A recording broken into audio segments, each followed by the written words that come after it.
Nagpetisyon sa Manila Water ang ilang mga taga-Mandaluyong. Tutal naman at naperwisyo raw sila dahil sa water interruption, wag na muna sana silang singilin sa konsumo.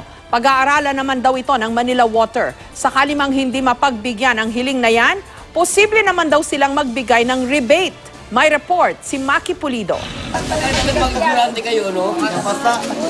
Noong March 4, nagising ang mga taga-barangay Barangka, Ibaba, Mandaluyong City na wala ng tubig sa mga gripo nila. Simula na pala ito ng magdamagang pila balde o kaya'y paghagilap ng tubig sa ibang barangay. Bumaba naman ang sinisingil ng Manila Water kay Salve para sa kinonsumo niya mula February 19 hanggang March 18. 57 pesos nga lang. Dapat nga wala kasi malaking ginastos namin pag-iigib sa pag-tricycle. Hanggang Makati kami nag-igib. Asawa ko. Puyat. Magastos kami ilang daan yung sa pag-ano. Kaya nagpapaikot ngayon ang petisyon ng mga residente ng Mandaluyong City. Ang gusto lang naman daw nila, wag na silang pagbayarin. Total, wala namang tubig.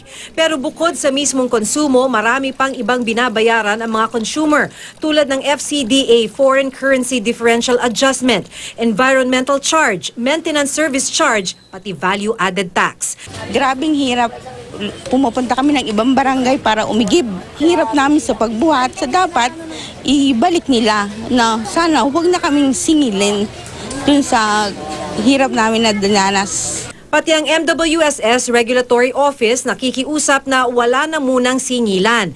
Pero hindi lang panahong walang tubig ang hiling nila. Dapat daw magsimula lang uli ang singilan kung 24 oras na uli ang serbisyo ng tubig. I have given instructions to my team to look into this matter seriously. Kaya ngayon po, meron pong masusing pag-aaral at yan po ang resulta po ng pag-aaral na yan ay aming i-discuss kay Chief Regulator Patrick T. sa Lunes. Kung hindi pumayag ang Manila Water, may probisyon sa concession agreement na dapat may rebate. Sakaling umabot ng 15 araw ang hindi maayos na serbisyo ng Manila Water. Hindi po nila na makakamit ang 24/7 na serbisyo. Ang 15th day po ay ay this Saturday po. Pag hindi po ma-normalize by Saturday po yan, ay pwede na po natin padala sila ng notice. Papadala po natin sila ng notice to explain.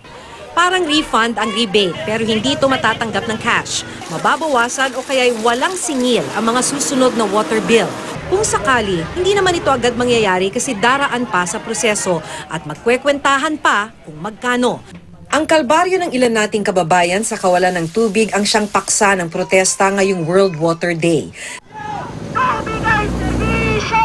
Nagmarcha ang ilang katutubo at militanteng grupo patungong MWSS para ihayag ang kanilang hinanakit sa gitna ng krisis sa tubig. Ang tema ng United Nations, leave no one behind. Ang nakikita natin dito, talagang pinipilit nila na isulong yung Kaliwa Dam.